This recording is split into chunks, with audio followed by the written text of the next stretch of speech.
Hey everyone, welcome back to the channel. Today, we're diving deep into the magical world of Harry Potter and the Philosopher's Stone. Get ready for spells, mysteries, and an adventure you'll never forget. Don't forget to like, subscribe, and share the magic.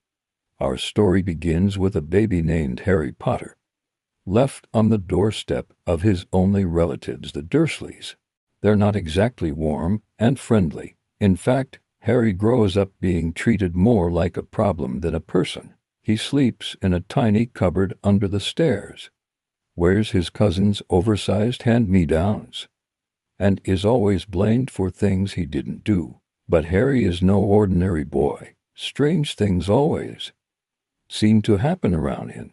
Doors unlock on their own, his hair grows back overnight after a terrible haircut, and sometimes he ends up on a roof without knowing how he got there. Then one day everything changes. A letter arrives, addressed to him. The Dursleys panic and snatch it away, but more letters come, then dozens, then hundreds, pouring into the house from every direction. Finally, on his 11th birthday, a giant of a man named Hagrid appears and delivers the message himself. "You are a wizard, Harry." Hagrid takes Harry to a place he never knew existed, Diagon Alley, a hidden, bustling magical marketplace. Here, Harry discovers he's famous in the wizarding world. His parents were powerful wizards who died protecting him from the most feared dark wizard of all time, Lord Voldemort. He gets his first wand, a snowy owl he names Hedwig, and all his school supplies.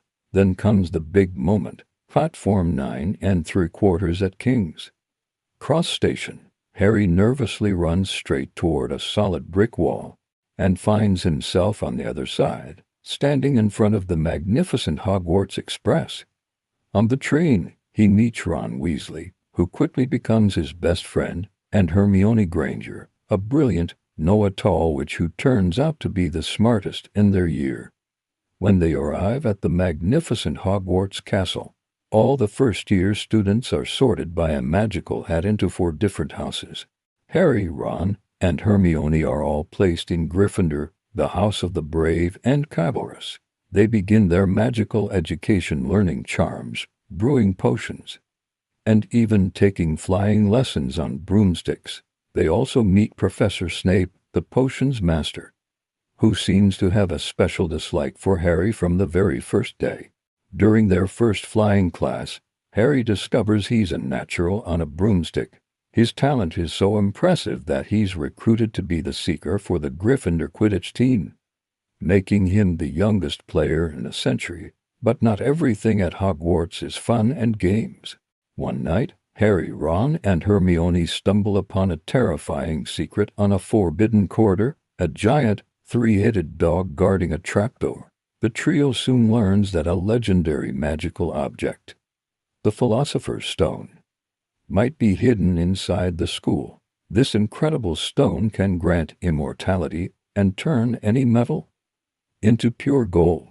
Rumors start swirling that someone is trying to steal it, and Harry's number one suspect is the creepy potions master, Professor Snape.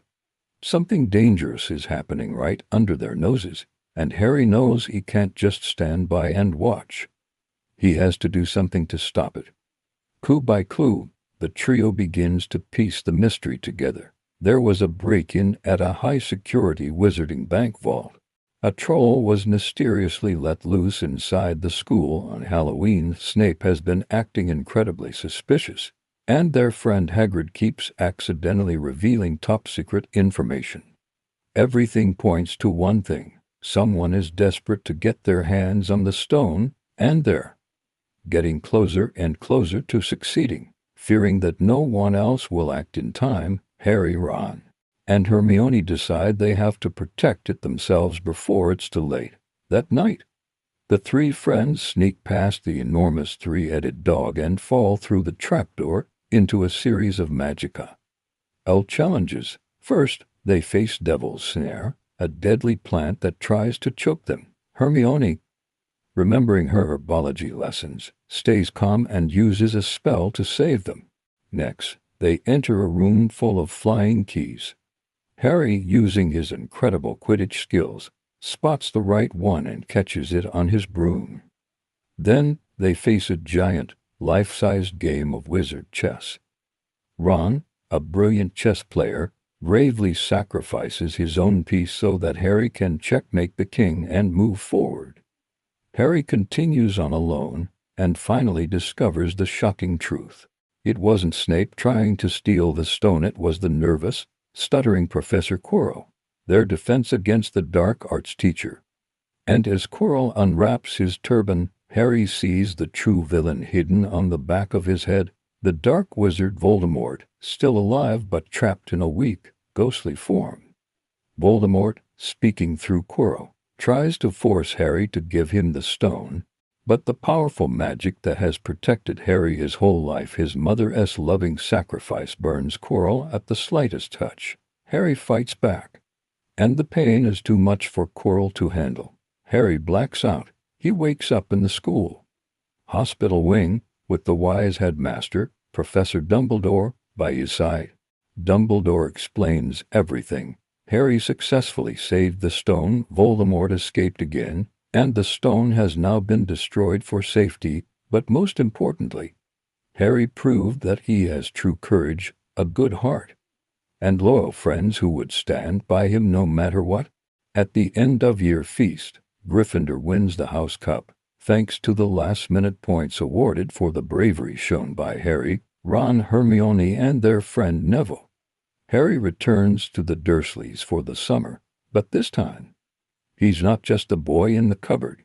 He knows that he finally has a place where he truly belongs, Hogwarts.